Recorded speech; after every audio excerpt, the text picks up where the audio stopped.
लोकसभा चुनाव के पहले चरण के लिए अब से कुछ देर पहले 102 सीटों पर मतदान हुआ है और शाम 6 बजे तक उत्तर प्रदेश में 57% वोटिंग हुई है। वहीं उत्तराखंड की अगर बात करें तो 53.56% मतदान हुआ। छत्तीसगढ़ में 63% लोगों ने लोकसभा चुनाव के लिए वोट डाले। वहीं मध्य प्रदेश में भी 63.25% लोगों ने लोकतंत्र के इस पर्व में हिस्सा लिया।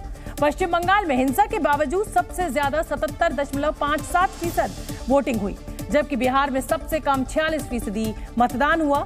वहीं राजस्थान में शाम 6 बजे तक 50.27% वोटिंग हुई। आगे बढ़ेंगे। पहले चरण के मतदान के बाद कई दिग्गजों की किस्मत आज ईवीएम में कैद हो गई है। कई दिग्गज उम्मीदवार वोट डालने के लिए सुबह ही मतदान केंद्र पहुंच गए, जहां उन्होंने अपनी जीत का दावा भी किया। और इन्हीं में से एक केंद्रीय मंत्री नितिन गडकरी भी रहे, जिन्होंने नागपुर के टाउन हॉल के एक मैदान केंद्र पहुंचकर अपने परिवार के साथ वोट डाला और मतदान करने के बाद 5 लाख वोटों से अपनी जीत का दावा कर दिया। नागपुर में मैं बहुत अच्छे मार्जिन से जीतूंगा, ऐसा 100% नहीं 101% मुझे विश्वास है। और हमारे देश में मोदी जी के नेतृत्व में हम 400 पार होंगे, ये भी पूरा विश्वास।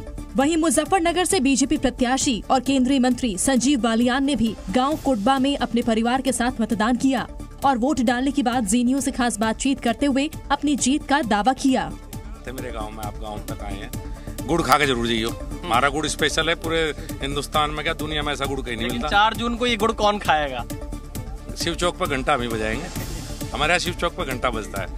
उधर मध्य प्रदेश के छिंदवाड़ा में कांग्रेस नेता और पूर्व मुख्यमंत्री कमलनाथ ने मतदान किया और अपने बेटे नकुलनाथ की जीत का भरोसा जताया। मुझे छिंदवाड़ा के जनता पर पूरा विश्वास है। वो सबसे बड़े गवाह हैं पिछले 44 साल का इतिहास का, और मुझे पूरी उम्मीद है कि वे सच्चाई का साथ देंगे। वहीं पहली बार मतदान करने वाले युवाओं में भी मतदान को लेकर खासा उत्साह देखने को मिला। फर्स्ट टाइम वोटर्स ने लाइन में लगकर वोट डाला, जबकि बुजुर्ग और बीमार वोटर्स ने भी मतदान करके अपना धर्म निभाया। वहीं जम्मू कश्मीर में भी मतदान को लेकर खासा उत्साह दिखा। चूंकि अनुच्छेद 370 हटाए जाने के बाद जम्मू कश्मीर में ये पहला लोकसभा चुनाव है, इसलिए मतदाता वोटिंग को लेकर काफी उत्साहित दिखे। सबसे ज्यादा खुशी तो उन युवाओं के चेहरे पर दिखी जो 18 वर्ष की आयु पूरी करके पहली बार वोट डालने पहुंचे। वेरी एक्साइटेड, लाइक सुबह से मॉर्निंग से पापा ने उठाया था कि तेरा first vote and you have to, तो उसी तरह से वैसे ही वोट डाल दिया एंड फीलिंग वेरी हैप्पी। हम यूथ हैं तो हम अपना फ्यूचर देख के करेंगे कि कौन यूथ की डेवलपमेंट में सबसे बेस्ट रोल प्ले कर रहा है, तो वही देख के हमने वोट दिया। उधर यूपी के मुजफ्फरनगर में एक दुल्हन भी चर्चा में रही, जो मंडप से सीधे मतदान करने पहुंची।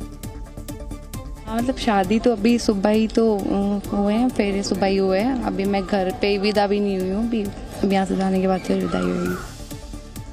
मतदान के दौरान यूपी के सहारनपुर में एक महिला मतदान कर्मी नजीर पेश करती आई। ईशा अरोड़ा सबसे पहले मतदान केंद्र पर ड्यूटी के लिए पहुंची, जिसके बाद वो चर्चा में आ गई।